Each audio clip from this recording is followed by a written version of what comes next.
You're listening to the Blood Bank Guy Essentials Podcast, episode 031.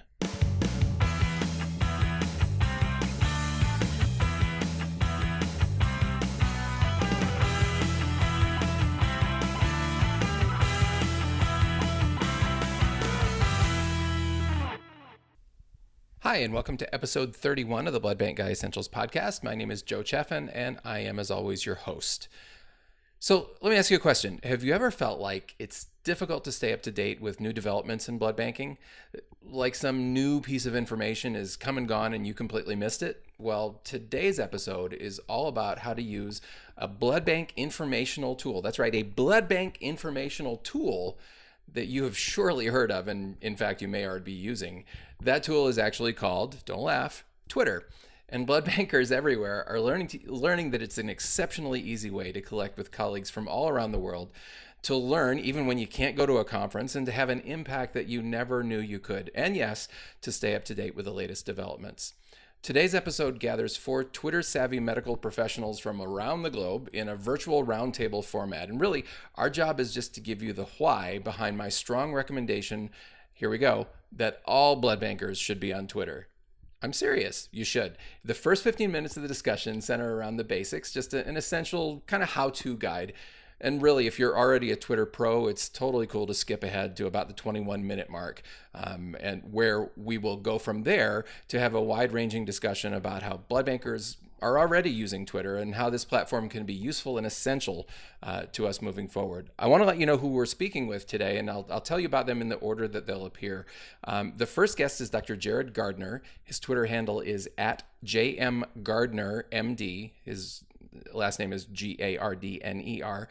Jared is an assistant, almost associate professor of pathology and dermatology at the University of Arkansas for medical science. He's not a blood banker, but we let him be on the podcast anyway. Jared is widely known as a leader in the use of social media in pathology, and he serves as a deputy editor-in-chief for Archives of Pathology and Laboratory Medicine, specifically covering social media. The next guest that you'll hear is Dr. Kate Pendry. Her Twitter handle @KatePendry. That's KatePendry. Now, Kate is a consultant hematologist with the NHS Blood and Transplant in the United Kingdom, and she serves as the clinical director for patient blood management there. She's also an associate editor of the journal Transfusion Medicine, promoting the journal content through the use of social media. The third guest is Dr. Justin Kreuter, his Twitter handle @KreuterMD. That's KreuterMD. And Justin oversees the blood donor program and the HLA laboratory at the Mayo Clinic in Minnesota. Justin's an expert in the use of social media in medicine, and he's a very well-respected and widely read and followed voice on Twitter, both in transfusion medicine as well as modern methods of medical education. And finally, Dr. Sandy Mink, Twitter handle @Dr. Sandy Mink. That's DrSandyMinck. Sandy joins us from Australia, where she is a medical officer with a transfusion policy and education team at the Australian Red Cross Blood Service. Sandy is very heavily involved in patient blood management efforts, and she tweets very often about that topic. Just so you'll know, I have never actually met any of these 4 people face to face. We met virtually through Twitter. It's one of the reasons that I really love this platform, and I think it's so fun.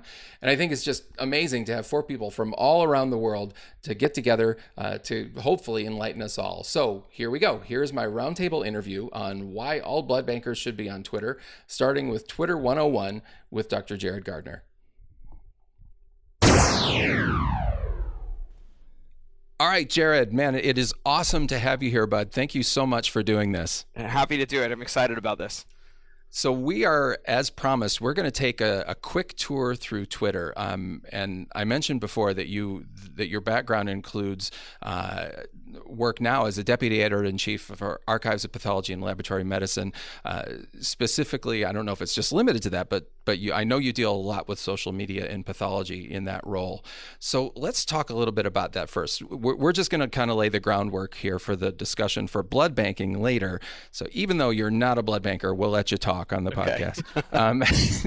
But let's just start with social media. Give us the big, broad overview. What is social media? Well, I mean, everyone hears that word and throws it it around a lot. And I think that, everyone can point to say, well, Facebook is social media, or Twitter or Instagram. Hmm. People know examples of platforms, but I think that the way I explain it to people, like on a more like explanatory or kind of technical level, is that social media, the difference from regular media like books or regular websites or whatever, is that you don't just go there to receive passive content. You interact with other users about the content. So I post a picture of my kids and someone else replies and says, oh, they're really cute, or how old are they, or my kid's the same age, and you have this kind of back and forth exchange.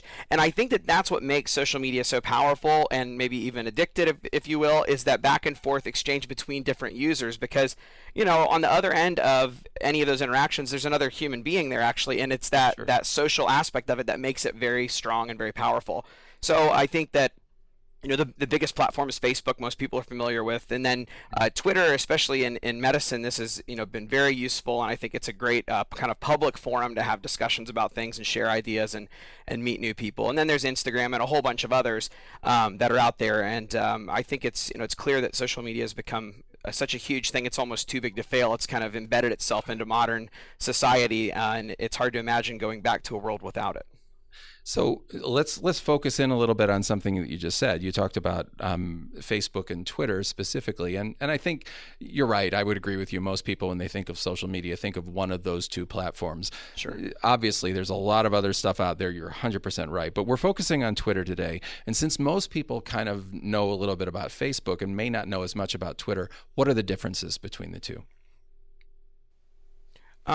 Well, I think that yeah, that they're actually quite different from one another, and a lot of people do use Facebook, and the idea of Twitter seems kind of foreign. I think the biggest, most notable difference is that Twitter limits you to 140 characters per message, so you have to learn to be succinct. And I'm not a very succinct person in general. I'm pretty verbose both in my writing and my talking. You're a as you dramatic can tell pathologist, already. of course. You're Yeah, verbose. right. So, right. I mean, some of our entity names I can barely fit into one tweet. It's too many characters. So, um, but we in soft tissue pathology, the same problem. So. Sure. But in any case, I think the first thing is that the tweets are short, and you can attach a picture or several pictures or a short video or links. You can do other things like that, but it seems a little unusual to people. And then the other thing that's very different is that Twitter, although you can set it to be private so that only certain people can follow you, the vast majority of users use it publicly so that anything you're saying can be seen by the whole world. And that's very different than Facebook. Facebook in general, most people, the way people use Facebook is usually as a way to keep in touch with people they usually already know in real life. Twitter is very different than that in the sense that what you're saying is meant for public consumption, and it's a great way to meet people outside of your normal sphere that you know in real life. So that's one of the things I really love about Twitter is that I've met all sorts of people from all over the world, not only in pathology, but in all sorts of other specialties of medicine and even in other fields outside of medicine that I would never have possibly met in real life, or because we don't even interact with the same circles, but through a mutual acquaintance or both of us commenting on the same thread, we ended up realizing that we had something in common, and sometimes that's led to interesting kind of collaborations or professional relationships, which have been useful. That's what I really like, is that you have a chance to meet people kind of outside of your normal sphere and your normal comfort zone. And that seems scary to people because they say, well, the whole internet can see what I'm posting. Well, it does take a little bit of common sense, to stay out of trouble. But I think hopefully, I mean, everyone recognizes that we should all be applying that kind of common sense, not only with public posts, but posts on our private pages, emails. I mean, anything you put in a computer is not 100% private, no matter how careful you are. So, Right. if it's really bad, don't type it down. It's Yeah, a good rule to live by. Absolutely. You're right about that. I mean, and I think that's one of the things that people have in their heads a little bit. I mean, quite frankly, I'm an older guy. I'm older than you. I'm in my 50s, and people in my old fart generation, sorry everybody out there that's in their 50s too, kind of have this feeling that Facebook, for example, is just it's a place for people to go and brag about their kids, and is a place for people to relive their high school glory days and all that foolishness. I think my personal experience has been that Twitter is far less of that, and because of that 140 character limit, you have to be a lot more focused, and it tends to be more information driven. Would you agree with that, Jared? Oh yeah, I think that's actually really true. I mean, I do use Facebook for the family and friends stuff, and then but I also use a lot of it professionally. But I definitely agree with you. The feel of Twitter, for me at least, is very different. And I think one part of that is because I'm pretty much only following other doctors, other physicians, other professionals in on Twitter, and I may have some friends and family that I don't even follow just because the kinds of stuff that I'm tweeting about is pretty much purely professional, and they're probably not interested in it, and I may not be interested in what they would be tweeting about. So I think that's one thing, is just that I have a different kind of group of people that are there. And I think, again, like you said, it's very, very kind of succinct what you have to put into messages, and so it's pretty much like, hey, here's an example of this, or here's a comment that's important, or here's a link to a great paper that tells you this or that thing that you want to know. So I agree with you. It's very information driven. So do you think that medicine in general has been on the cutting edge in embracing Twitter, or have we been slow? Well, I would have to say, unfortunately, no. I think that we are certainly getting there. We're taking it up, but I think that, some people have even started to say that Twitter is becoming kind of passe I mean, I think as long as social media is around, everyone will always say, oh, that thing that's a few years old. Well, the kids these days aren't even using that. They're into Snapchat or whatever. And that's true. There are shifts, but that doesn't mean that the more mature forms of social media are any less valuable. There's just a shift maybe in the way the user base interacts. But I think that we've certainly gotten there. There's a lot of doctors across medicine. Pathology has been a little bit slow. I'm not sure transfusion medicine. There are plenty of transfusion medicine related accounts on Twitter. I'm not sure as far as timeline goes how long it took them to get there, but medicine in general, I think we've been late adopters, and I kind of feel like in general medicine, we are kind of cautious, scared people. That's part of medical training, and part of the medical mindset is to be overly cautious maybe, and that's really good in patient care to learn to be very cautious, but sometimes that makes us miss out on opportunities like this because we're a little too afraid to venture out there. So I'm trying to, because I'm a little more adventurous, I'm trying to prove to people that this works, this is good, we should be doing it, we should have this public presence and voice, and all doctors really should make this part of their professional life. And I hope that I can help make a culture change, at least in our specialties, to help people see that. Well, I can tell you, Jared, that I think in blood banking, we're behind most of the surgical pathology world. I see some of the stuff that the surgical pathologists put out, and just for example, following you, seeing the posts from different meetings and stuff, it's like, wow. We do that in blood banking, but we're just kind of getting there. And that actually brings me to something I wanted to, you have an article coming out in Archives where you describe a little bit how it kind of registered with you that, wow, this Twitter thing could actually be something bigger than what I thought. Can you share that story with us? Yeah, sure. I mean, I guess there's a few components of it, but the first step of it was that I guess it was 3 years ago, I gave a talk at CAP.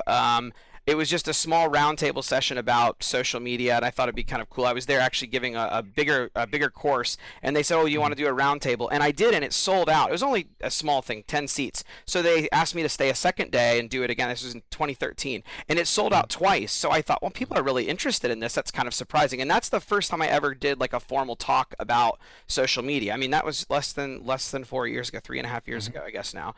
And then 6 months later at USCAP 2014, I was asked to do like a small practice changers session there, and it was again one of these things where people can kind of just come and attend. They've got maybe 20 seats there, and there were people overflowing out of the room just to listen to me talk about Facebook and Twitter.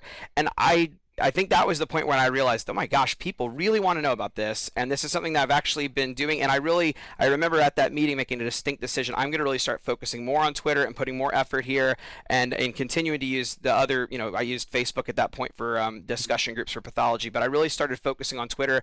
And then the following year, 2015, I approached some other people on Twitter and asked if they wanted to get together kind of a live tweet group to help live tweet the USCAP annual meeting.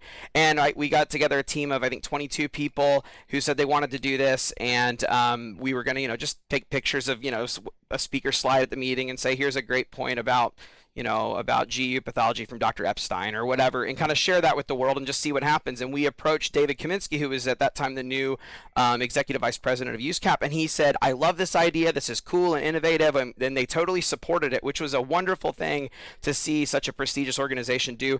And it worked beautifully. We had thousands and thousands of tweets and people from all over the world telling us it was amazing, and we feel like we're there with you at the meeting. And so it was such a cool experience to see it succeed so well. And it was pretty soon after that, USCAP leadership called me and said, hey, we want you to run a social media committee for us and kind of organize the whole social media thing. And then the past 2 years since then, it's just exploded. Just tons and tons of, like, everyone at the meeting is constantly doing Twitter and taking selfies and tweeting them. And it's out of control, really, but it's awesome, and it's very exciting and fun. So we're talking a few years. So see, blood bank, you guys in transfusion, you could be there just a couple years from now. You guys could be doing all this stuff. It happened almost overnight. It feels like. Well, and when we bring everybody else in around the table, we'll talk more about some specific examples of how the other three in the discussion today have really used that and are kind of leading the charge. But I actually want to step back for a second, Jared, because I think I'm in full agreement with you, obviously, and hopefully those of you that are listening understand this can be a really powerful tool. But I think among people that are trying to figure this out, there may be some, I think even today in 2017, there may be some reticence for people saying, well, I don't really know how to do this. How do I functionally do this? What's the @ mean? What's the hashtag mean? All that stuff. So let's just do nuts and bolts. Twitter 101. Sure. I want to get a Twitter account so I can follow people. I don't necessarily want to talk to anybody, but I want to follow people. How do I do that? So that's totally fine. I mean, some studies have said that like up to half the people on Twitter don't ever tweet and just follow people, and that's totally cool, and that's a nice safe way to start if you feel uncomfortable. The best way, I do 99.9% of all my social media from my iPhone or my smartphone. So I think the best way is just download the app. I mean, you can do it if you're sitting in a boring meeting sometime. And the nice thing is once people know you're a social media person, you get like a free pass to be on your phone all the time. No one ever stops me in a meeting and says, oh, Jared, why? They're like, oh, he's probably tweeting it. And I say, yes, it's market research. So it's all legit then, right? There you go. You could tell my chair, but she's also on Twitter, so it's okay.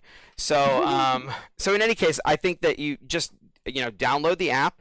You put in your email address and set up an account. It's free, doesn't charge you anything. And then you just create a username for yourself. And I think for doctors, it's good to put something that's either your first and last name with MD or your initials with MD, something so that people can see you're a doctor and easily figure out who you are. I mean, you could put Cat Lady 73, and that's fine. But maybe put like Dr. Cat Lady. That gives people an idea that there's some professional component to your account.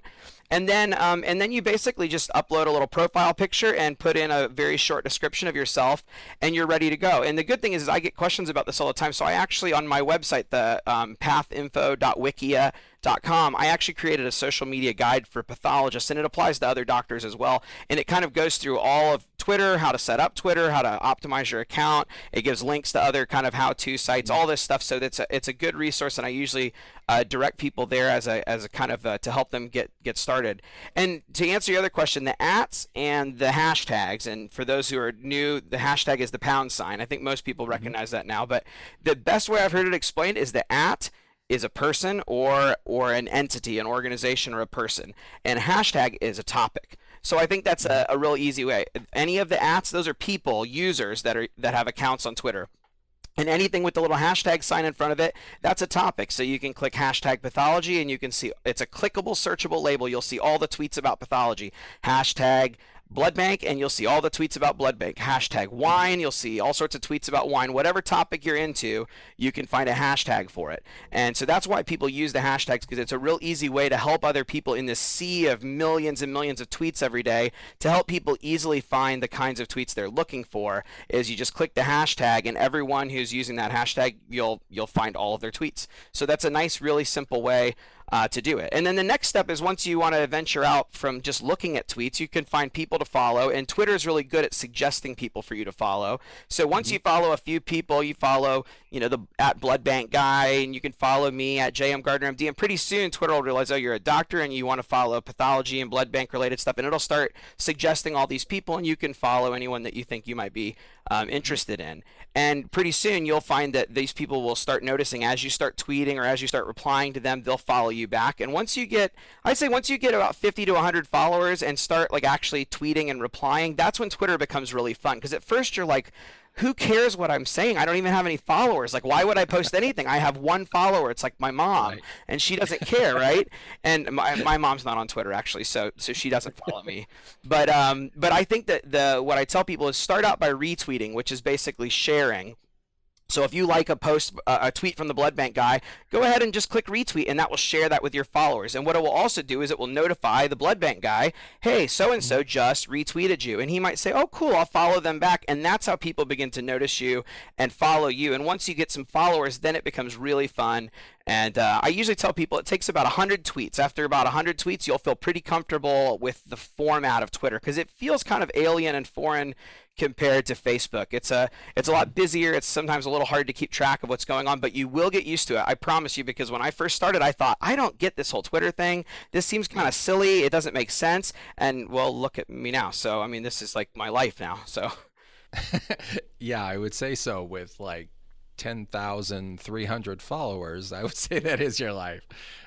All right, man. Well, that's awesome. That's great information. I think we've kind of covered the basics. Let's bring the other three on and let's have a discussion about bringing Twitter to the blood bank platform. sounds awesome.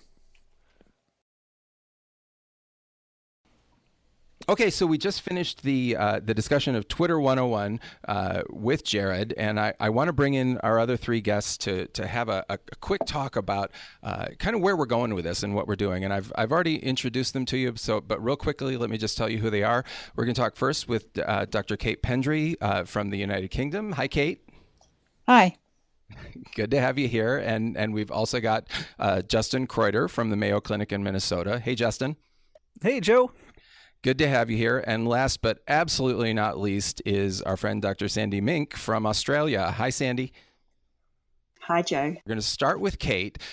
So, Kate, before we even get to the first question I have for you, I know that you had something that you wanted to add to the Twitter 101 discussion. So why don't you go for that? Tell us what you'd like to add to that discussion.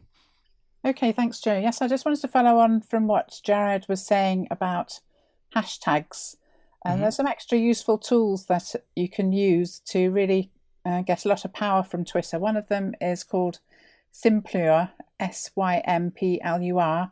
And with that, you can register your hashtag, and then you can get a lot of analytical data about how many people have seen your tweets for a particular event, for example, or a particular group of interesting tweets. And the other one is Storify, where you can link all your own tweets together, all with the same hashtag, to get an idea of, for example, notes from a conference. So, and there are lots of other tools that you can find out about, which really make Twitter even more powerful. Very cool. Very cool. So, and we're going to get more to hashtags in just a second with you, Kate, because I know you were involved in the creation of a really useful hashtag. But before we get to that, can you take us through a little bit of your history with Twitter? I mean, you, as far as I know from your profile, you joined in June of 2015. Yeah. So you haven't been with it for that long, but my goodness, you've been busy. You've tweeted over 5,800 times. You have 941 followers last I saw. So what was it about Twitter for you that got you interested, and how have you progressed so rapidly? Because you're killing it. Yeah, I'm hoping for 1,000 by 2 years. That's my aim. Yeah. So the first tweet I ever did was linked to a campaign by NHS Blood and Transplant to try and attract new donors for blood donation. And I think that is another very powerful use of social media to try and raise public awareness about the need to donate both organs and blood. So this particular week was I think it was National Blood Week. And the NHSBT had a campaign called #MissingType. And people had to tweet a picture of themselves holding a card with their name with the missing A, B, or O out of it. So on that particular day, I was teaching a group of 30 first-year doctors, which again was something that I've decided that I wanted to start sharing how I did that with other people. So I took the opportunity to say, right, this is going to be my first tweet. I'm going to ask everyone here if they would write their own names out with the missing ABO. And I got them all together in the courtyard of the medical institution, took a photograph of them, Nice. tweeted it, and copied in the blood service, NHSBT, who've got a Twitter account, obviously, and also the postgraduate centre of the hospital I was teaching in. So that was really my first one. I'm quite excited to immediately get some retweets from those two institutions who already had lots and lots of followers. So it was quite a good way to arrive on the scene, I thought. And do you use this in your role with NHS as a way to educate mostly, or what's your focus when you're tweeting, Kate? Yeah, my focus is related to my role, and I've got two roles in NHSBT.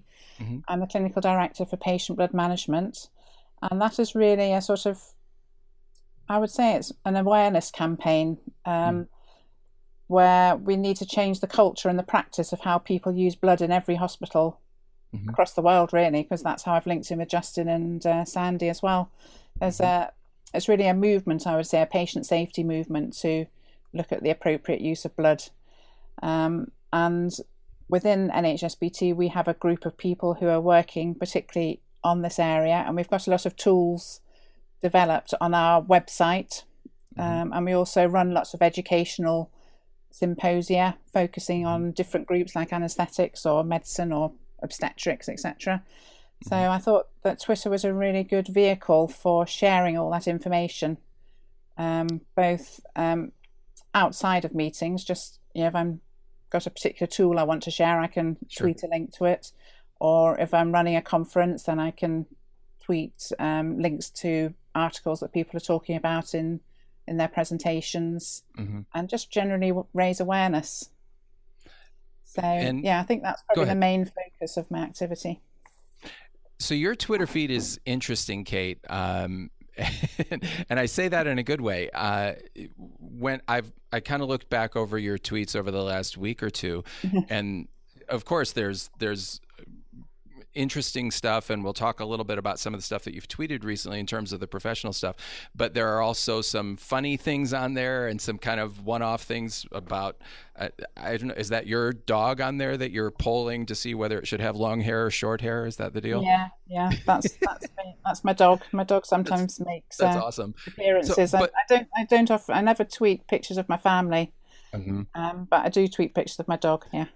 And that actually brings me to an important question that I, in all seriousness, I do want to get to. So most of what you're tweeting is professional stuff. And so I'm curious about how you feel about the professional versus personal on your Twitter feed. Professional versus the personal stuff. Yeah. Well, I think that because I'm tweeting in my own name, I want to show myself as a human being. And so I think that I just let a little bit of my life show in a controlled humorous way, probably, or maybe a reflective way, because I see myself also as a role model, so that people can see that I'm not a relentless workaholic, that I also try and have a life and think about going for a walk and reflecting, and so just to try and show a balance, really, and that you can have a bit of humour. And I think it helps for people to get to know what you like as well, and feel more relaxed and able to tweet you. I've certainly had people coming up to me at conferences and they start talking about my dog. It's a good way of introducing themselves. That's great. Well, so let's, before I bring Justin in here in just a second, I want to talk to you specifically about the hashtag Bloodjucation, BLOODUCATION. So like education with blood on the front. So Kate, I don't know the full history of it, and I hope you can help me out here, but certainly the hashtag is a really useful way for someone who's new on Twitter to learn stuff. And so tell me a little bit about how that came about and what your role in it was. Okay, so when I first joined Twitter, I followed a group of critical care medics, Mm-hmm. and they are particularly active in social media. There's a conference called Social Media and Critical Care (SMAC), which has thousands and thousands of followers. And when they do have their conference and release the tickets, they go like a rock concert. They go within minutes. It's a really big movement, and they have coined the term FOMED, which stands for Free Open Access Medical Education, hashtag FOMED. So I thought that was a really good idea of using that as a way of linking all their different strands that they were tweeting about. And by that time, I think I'd already met Sandy and Justin on Twitter quite early on, and another one of my colleagues in NHSBT, Sylvie Benjamin. And we were just threw around amongst ourselves really on Twitter. What could we use as a hashtag that could bring everything together? And I think it was Sylvie actually who came up with the term blooducation. Okay. As a sort of catch-all phrase really to try and capture what we were going to do with regards to educating on social media. And I've just looked it up actually. We registered blooducation as one of these hashtags, healthcare hashtags. And in the last 6 months, there have been 1.6 million impressions. Wow. Which means that 1.6 million people could have seen those tweets. So that's pretty good. That's just in the last 6 months. That's awesome. Well, so shout out to Sylvia for coming up with the name. So let me ask you. So someone like me sitting here half a globe away from you in the United States, I put out something. I say I have a new podcast or something. Is there anything that should stop me from using that hashtag? Is it, again, I'm just trying to make sure everyone understands, is that an open thing that anyone can do as long as they're on that topic, or how do you feel? Yes, of course. Yeah. And I think it's a really good way of anyone to use it, because that's the idea really, is to try and link lots of different people tweeting together. Yeah. And that's the best way of developing the community and building it, I think. So yes, if anyone is tweeting about a topic which they would like to share with regards to transfusion in particular, then please use the term hashtag blooducation. Okay. Well, so Kate, thank you for that. We're going to come back and bring everybody back around. I want to move on and just talk with Justin for a few minutes. This is Justin Kreuter from the Mayo Clinic. Hi, Justin. Hey, Joe. You've been patiently waiting, so thanks for hanging out. I wanted to ask you the same thing that I asked Kate. What was it for you that kind of opened your eyes to Twitter and said, wow, this could be a really useful tool? Well, I went to it was a internal medicine grand rounds, actually. So Ferris Tamimi is a cardiologist here at Mayo Clinic, and he's also the head of social media at Mayo Clinic. And so he gave a internal medicine grand rounds that kind of opened my mind to that, and actually, I guess, got me motivated to where I thought, okay, I'll dive in and give this a shot.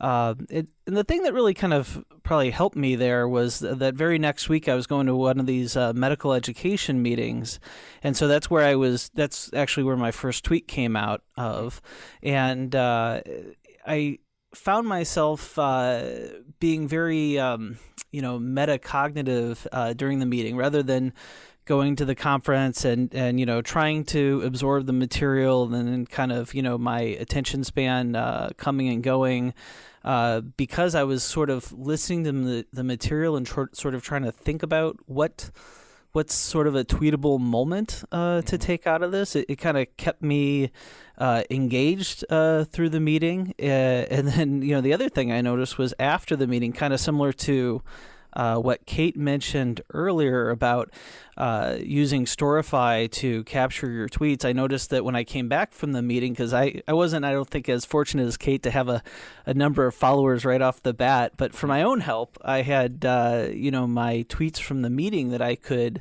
go back and reflect on and then share with other people back here at Mayo.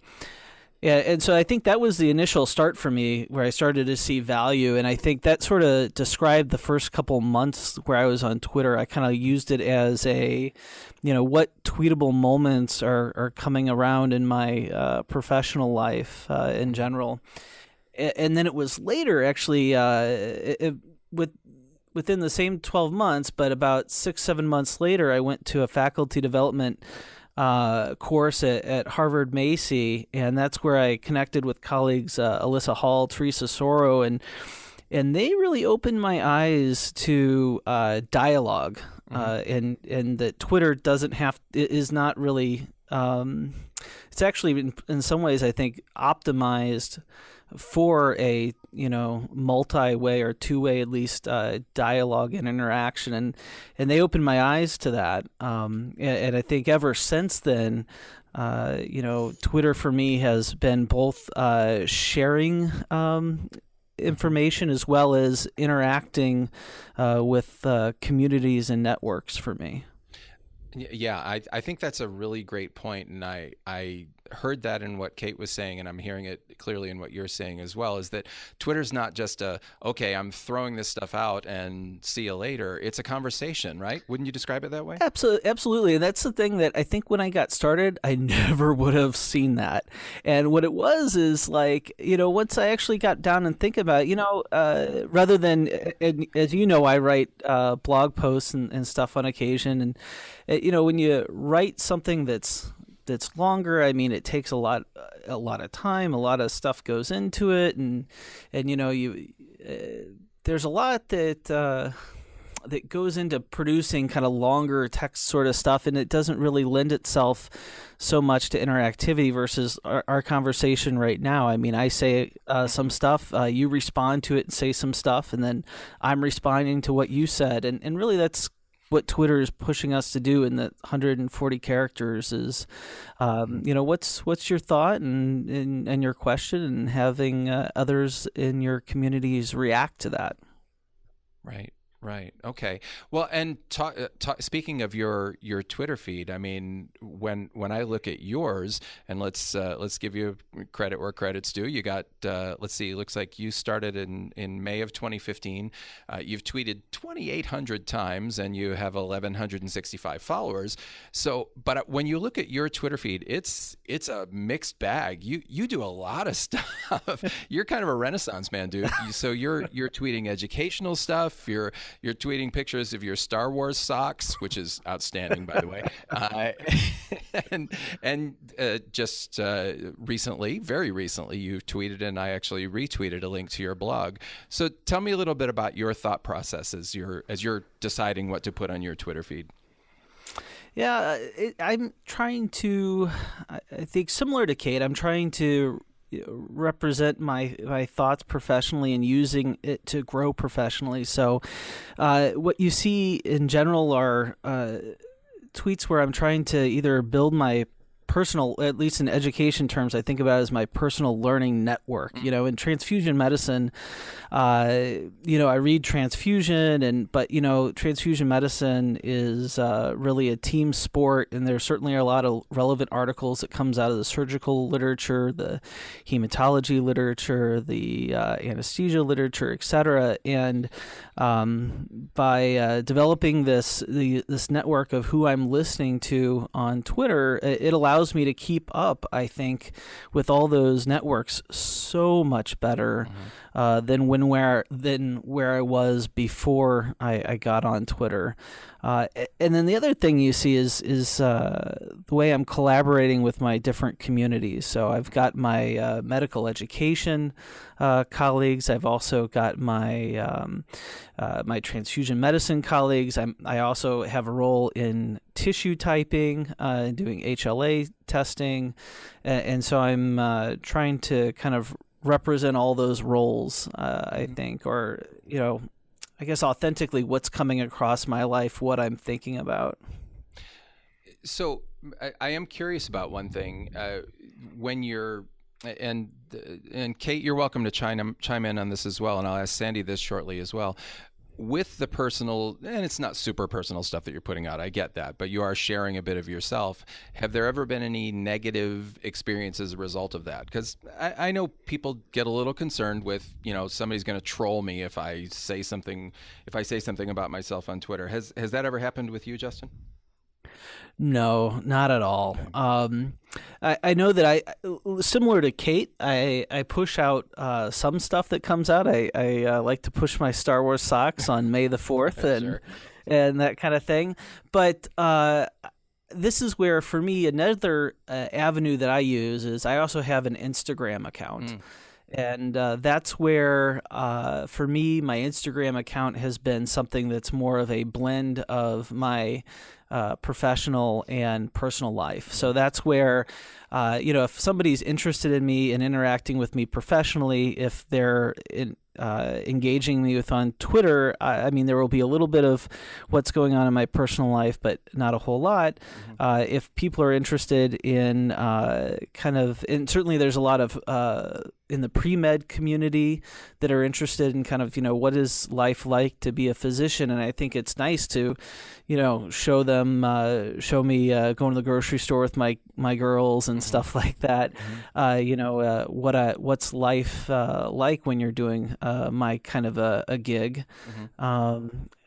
Me with my bass guitar, for example. Nice.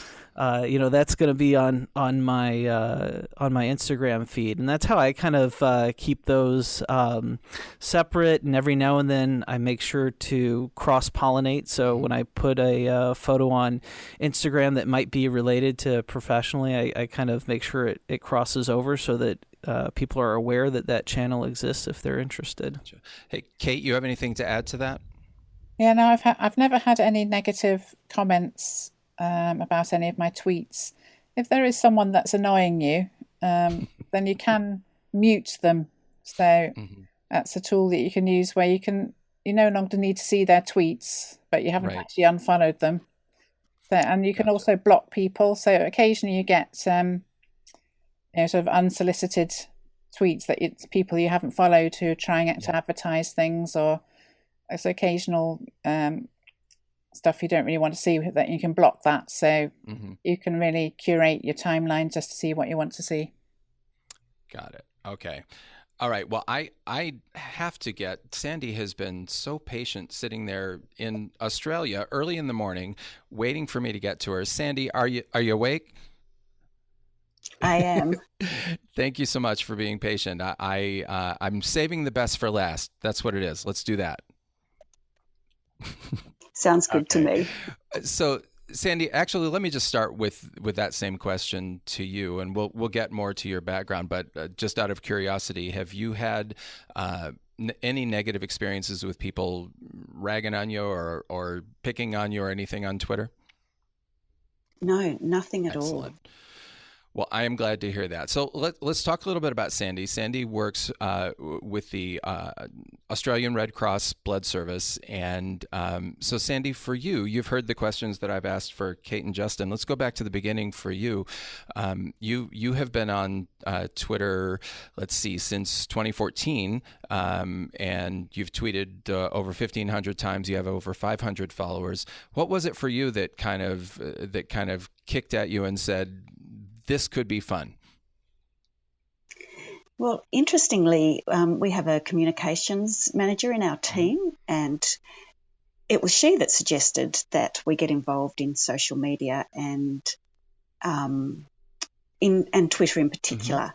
And so although I joined in April 2014, it wasn't really until about late in 2015 when I really got started. And it was a slow progression, but what I found was that I was finding interesting, relevant information to my role before I was finding it anywhere else. So, I obviously subscribe to a lot of library alerts, journal alerts, and so on. I was finding this stuff on Twitter. I was also finding, information from conferences, and obviously finding colleagues who work in similar areas, and in particular patient blood management for me. So it was so great to meet Kate in particular on Twitter.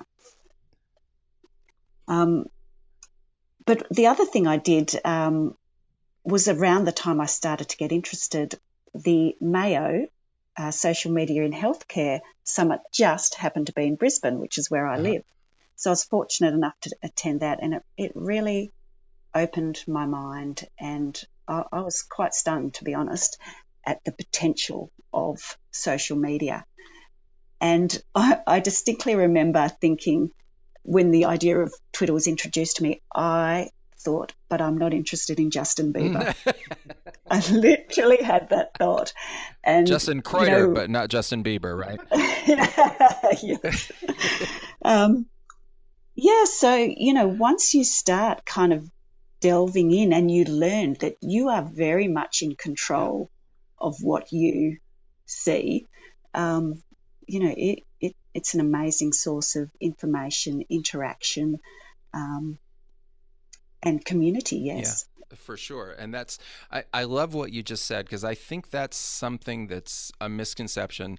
I mean, I know that a lot of people listening to this podcast are, 20 somethings for whom Twitter is like, I get Twitter, Joe. Why are you doing a podcast on Twitter? But there are others that it's a little bit mysterious and maybe are concerned about being overwhelmed with information. And Twitter can be somewhat overwhelming, I will admit, but I think you're right. You are really in control of what you see.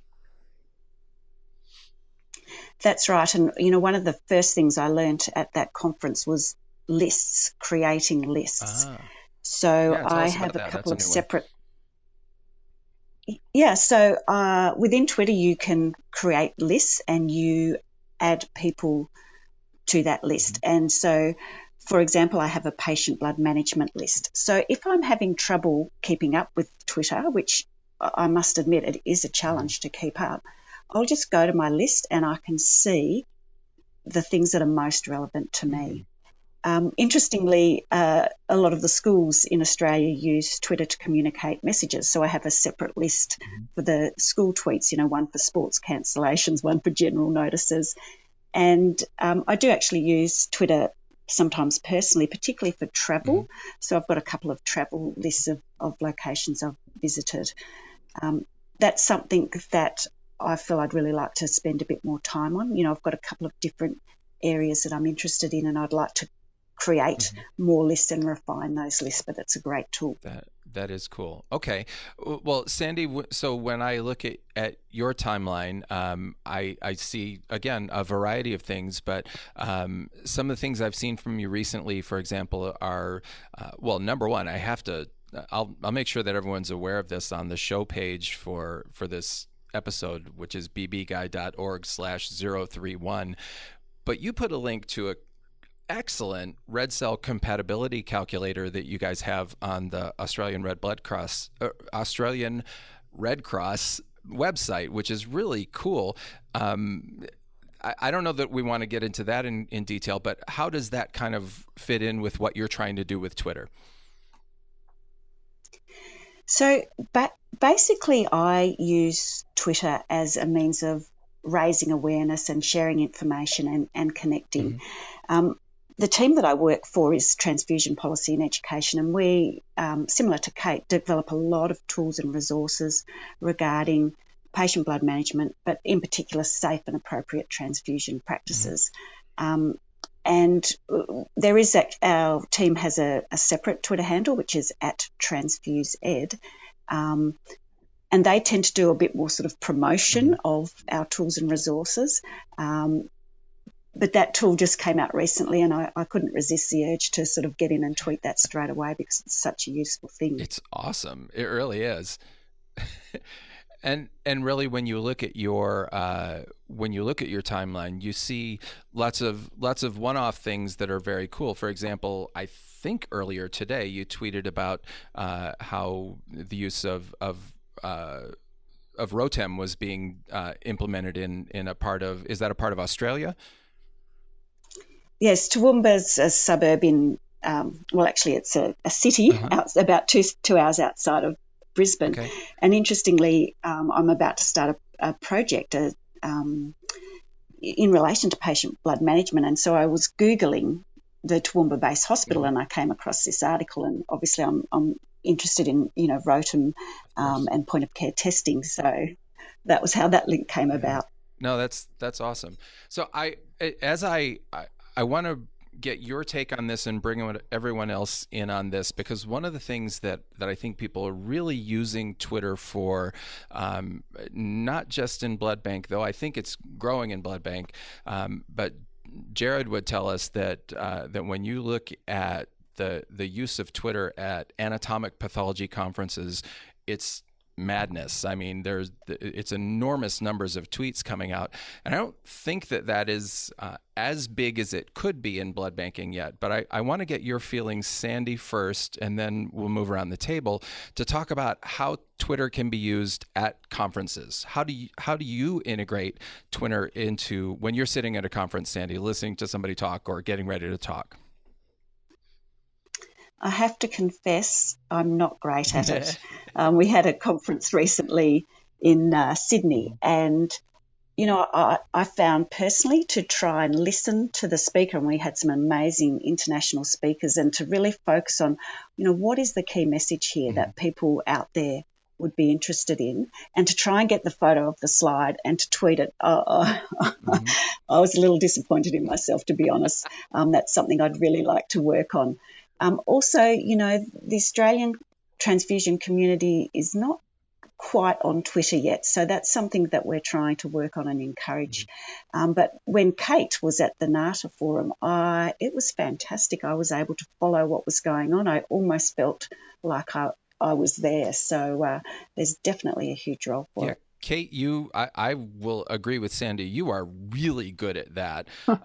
How do you do it? How are you so quick on the draw? And what can people expect? I guess what I'm kind of trying to get at, if someone's going to follow you, and they should follow you, and it's at Dr. Kate Pendry, right? No, it's at Kate Pendry. Yeah.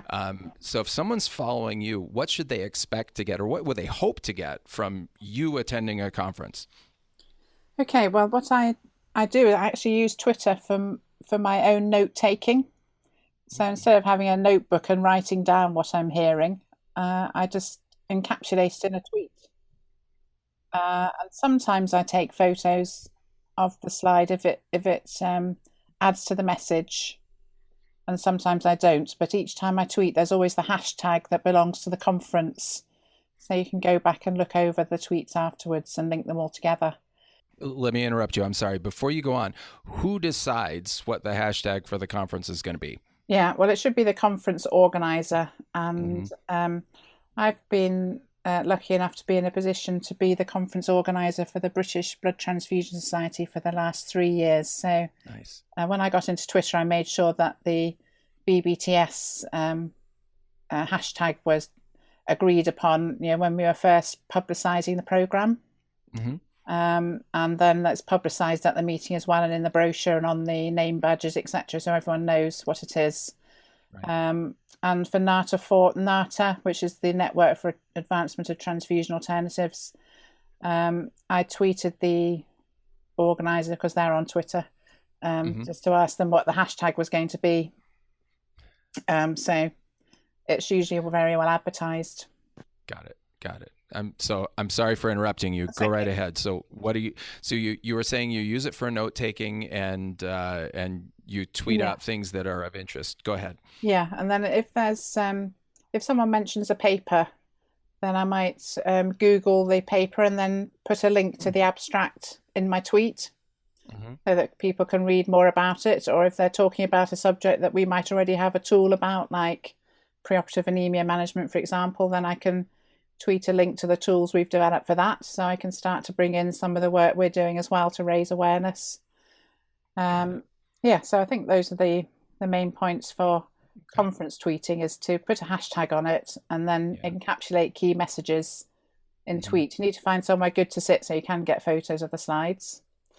One thing I do find is that there's sometimes a bit of concern about photography at meetings.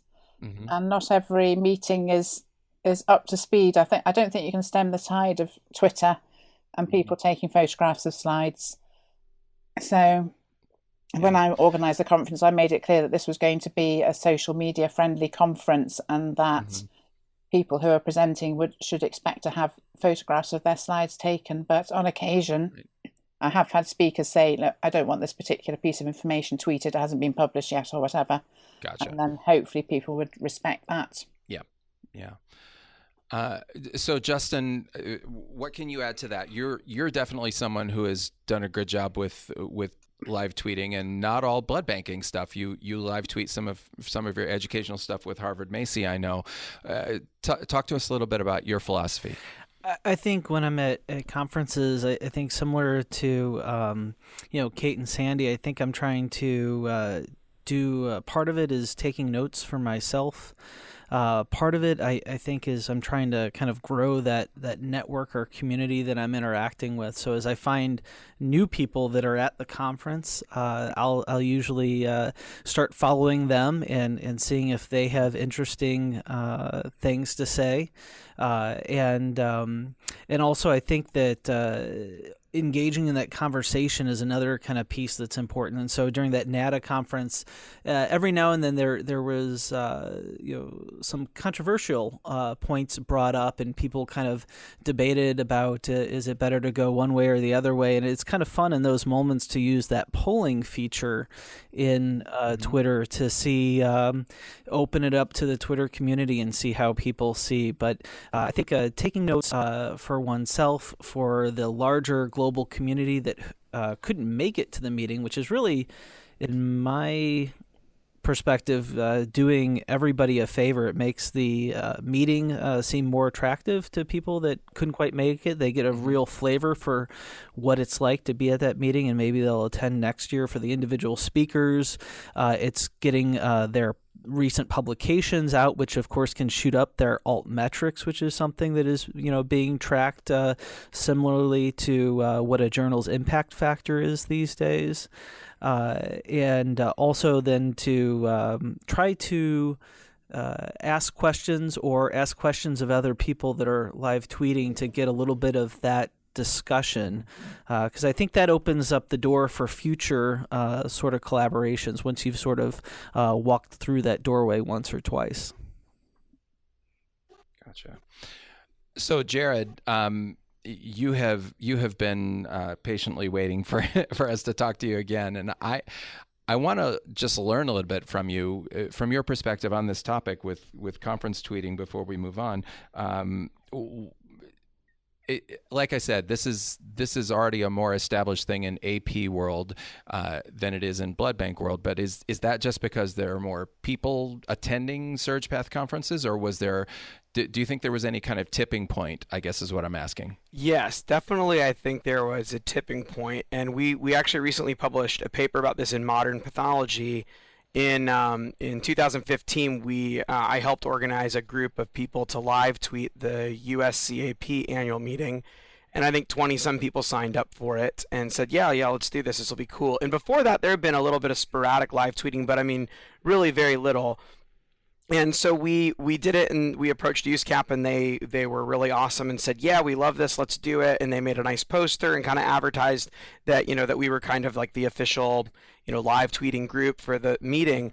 And it was just like all of everyone else was saying, that it's all these wonderful things about it. People from the other side of the world were saying, this is so cool, it's like we're there at the USCAP meeting, and I would never have money to come to the United States and go to this meeting myself, but I'm here in the rural Iraq learning about stuff that'll help me help my patients. And that was very moving, I think, and very exciting to see that. And it was an incredible success. And then after that, I was asked to to create a social media subcommittee for the USCAP. And I do a similar thing for the American Society of Dermatopathology. And so now we actually have a group of people that are all part of the organization, that all use Twitter. We strategize about how to actually organize and run live tweeting for the annual meetings. And I mean, it's been incredibly exciting. And I think that it was after seeing that work so well and then making an organized attempt at it, it definitely has amplified the live tweeting activity. I also think, anatomic pathology does lend itself very well to Twitter because it's very visual. It's easy to take slides of pretty pictures of tumors or whatever, and for pathologists that are in AP, that's wonderful stuff, and we love seeing those things. So it's really easy to share things, whereas in transfusion medicine you probably have a lot more complicated things that really require some more in-depth knowledge. And then also there are a lot of people, like the USCAP meeting has over 5,000 attendees, I think, at the most recent meeting. So I think that it's a combination of those things, but I do think that when you get a core group of people in whatever organization or subspecialty, and those people form together and say, let's do this, let's push this, then pretty soon other people catch on. And I've found that the junior people really kind of naturally do this just because of a generational, awareness of social media, I think. But I've really kind of made it more my approach to try to rope in the more senior leaders who may be a little wary of this. And most of them have started to cave into my persistent nagging. And then once that happens, then other people realize, oh, well, I guess we have to do this too because everyone else is doing it. So it's a bit of peer pressure, let's be honest. Sure. But I kind of consider that my mission now in pathology, to convert everyone to Twitter. Well, and I think we're fortunate in that we have definitely three leaders in that effort in transfusion medicine here on this podcast. And you guys, I know you're not the only ones, and there are other people that I would have loved to have on this podcast, like Sylvia Benjamin, who was mentioned earlier, and Susie Morton, and Eliana Seidenberg. Lots of other people are out there, but you guys are really helping to lead the charge. So I want to get from each of you kind of how you see this going forward. What's the potential? What are the possibilities moving forward with social media, with Twitter in particular, to where we can take this, and how can we make this an even better tool that people will be sitting there going, man, I can't miss what's going on Twitter right now. Why don't we start, Sandy, with you? How do you feel about that? I think there's enormous potential for the future of Twitter with the transfusion community. I'd like to see the community in Australia grow, and I'm going to work actively at that over the next sort of months and years. We know other specialties are doing online Twitter journal clubs. I think that's a great concept and something that would really benefit the transfusion community. The other thing that has started to happen, and I'd like to see continue to happen, is sharing of information and knowledge. We all face similar challenges, although there might be some differences in different countries. But to be able to share that, what are you doing about the use of O-negative blood and various other issues like that, I think Twitter's a great forum for that. Yeah, the community aspect of it, the discussion part of it, and I think especially being aware of what others have done that works is something that I've found to be really cool with Twitter. So that's definitely some place to go. Kate, how about you? How do you feel about it? Where are we going with this? What are your goals, and what do you think our overall goals should be? I agree that it would be really good to grow the community. I think there are quite a few what I call lurkers there who are watching what we're doing, but it would be good to get them more engaged. And I think that it's really good to have tools like the ones that you deliver, Joe, where you actually have something of in-depth interest at the end of the tweet, like a podcast or some sort of case review. I've really enjoyed watching some of the presentation slideshows that you've had recently. I remember the one with Jeannie Callum, for example. Mm-hmm. And so having some sort of more material behind the tweets, I think curating that, we're actually producing material specially for Twitter to share is something that the critical care and emergency medicine community are probably further down the line with. They have particular groups of people who are looking at the new evidence coming through and critically appraising it, and then writing blogs, which they share on Twitter. So I think that would be a really good way to do it. I'd like to try and link that with some of the work I'm doing as I become an associate editor for transfusion medicine. Nice. To see if we can link into discussing perhaps some of those papers. You do run into the realms then of difficulty with are the papers you're discussing open access? So that's something else that needs to be considered. The other thing I like is the work that Justin does with the Harvard Macy community, where he runs tweet chats. So they agree a time when everyone's going to be together on Twitter, and then they have a series of structured questions to take a group through a discussion. I think that works really well, and something that I've been interested to follow as an outsider to see how that's done, as well as being interested in the discussion. Awesome. Awesome. All right, Justin, I'm throwing it to you to close us out. So what do you think about that topic? Where are we going with this? For me, I'm reminded of that feeling I get when I'm at these national meetings like AABB or ASFA, and we get a chance to connect with colleagues and echo what Sandy and Kate have said already, that, the ability to connect, the ability to talk about best practice, and to connect in a meaningful way, not we don't need to know what each other's dinners look like necessarily, which you don't generally find on our Twitter feeds. Mm-hmm. But, I'd encourage the listeners to think about the feeling and connection and the productive conversations that occur when we're at the national meetings. And Twitter is a platform to where we can maintain that level of connection and interaction around the clock, around the year. Mm-hmm. And it's not something that can that has to take over your life. When I'm on clinical service, I'm not really tweeting all that much. But on my when I have academic time and I'm coming across interesting stuff, or I'm reflecting on things that were occurring when I was on clinical service, that's when my activity goes up. So it's a way that we can engage as a community, and that's the way I'd like to see us go. And I think the thing I'd like to leave listeners with is the idea that we can engage to a similar extent that we do at our national meetings. That's awesome. Well, you guys, there's a lot more that we could say, and I could probably spend an hour with each of you, because you're all doing such great things on Twitter and really across social media. So congratulations to all of you. Thank you to each and every one of you for spending time on this roundtable. I want to make sure everyone knows that on the show page at the Blood Bank Guy website, bbguy.org/031, I'm going to have a whole bunch of resources for you to get involved with Twitter, including the usernames of all four of the people on this podcast, as well as mine, and people that you can follow, that you should follow, quite frankly, and learn from them and go forward. And kind of the cool thing about this platform, and I think everyone here would agree, is that while we have ideas about what should happen going forward, I'm really looking forward to new people coming out and just blowing us all away with the fabulous, cool stuff that they're doing. That's the great thing about Twitter and social media in general. So all you guys, thank you so much for being here. I'm so honored to have you. I really appreciate it. Thanks, Joe. Thanks, Joe. Hey, thanks for having us. Thanks. It was awesome.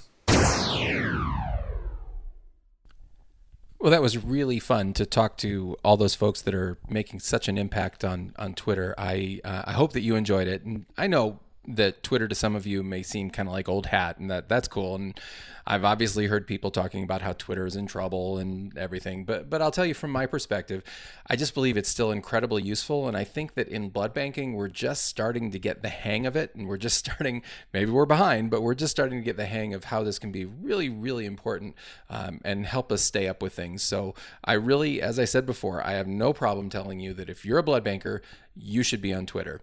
Now, that doesn't mean other social media platforms aren't great. And those of you that follow me know that I have a Facebook account for Blood Bank Guy, and I interact with a ton of people on Facebook, and it's great. But Twitter is certainly unique in my view. My thanks to Sandy Mink, Justin Kreuter, Kate Pendry, and Jared Gardner for appearing on today's podcast. And thanks to each of you for listening and for all the feedback that you give. Please head on over to bbguy.org/subscribe to get on my email list so that you won't miss any of the cool stuff that we've got coming forward. And also, if you would just do me this favor, the next time you happen to be on a computer, just head over to iTunes and give this podcast a rating, a follow, a subscription, I should say, and a review. That just helps get the podcast in front of more people so that more people can learn, which is really all I'm trying to do. So, hey, that's it for today. Thank you once again. And as we close, I just want to remind you that as you go through your day, I hope that you'll smile. I hope that you'll have fun. And above all, never, ever stop learning. Thanks a lot. We'll catch you next time on the podcast.